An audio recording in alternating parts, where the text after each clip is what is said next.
Yvonne Grandeur Nature, c'est une association que nous avons créée en vue de faire l'impossible en termes d'environnement, en termes de défense de la biodiversité, de façon à rendre cette appellation vertueuse. C'est assez facile de faire tout seul dans son coin sur un domaine. C'est évidemment un peu plus compliqué de le faire sur l'entier d'une appellation. C'est ce qu'on a tenté de faire à Yvonne avec succès, où on a 80% des surfaces et des vignerons qui participent à ce projet, à cette association Yvonne Grandeur Nature. C'est unique en Suisse.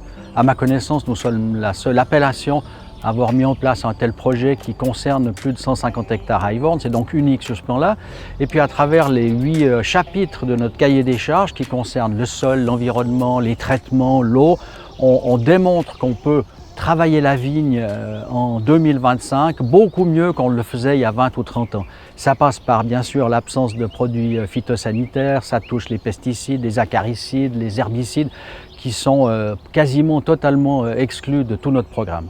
C'est assez facile de dire qu'on fait des efforts, mais encore faut-il que ce soit la vérité. Avec l'accompagnement de la Haute École de Changin et des scientifiques qui nous accompagnent, nous pouvons démontrer que ce qui est dit est en fait réellement fait dans nos vignobles. L'idée de base, c'était que tous nos projets Yvonne Grandeur Nature soient partagés. Et en fait, on l'a tellement partagé que c'est venu un laboratoire et ça nous apporte beaucoup de projets de recherche. C'est la première fois que Changin fait un doctorat avec Serena Fantasia et en partenariat avec l'Université de Fribourg. Et sous ces serres, on essaye de simuler un petit peu le climat de 2050 et se rendre compte comment la vigne va réagir et quelles sont les mesures qu'on peut déjà prendre pour anticiper un petit peu ce changement climatique. On a eu la chance de pouvoir s'associer les services de Raymond Delars, un biologiste réputé. Et on a fait un état des lieux avant de commencer au projet. Donc il a un circuit dans le vignoble où il relève les espèces, faune, flore, il note tout. Et chaque année, il refait le même circuit et on arrive à chiffrer l'évolution. Et ça, c'est aussi important de voir l'efficacité des mesures sur la biodiversité.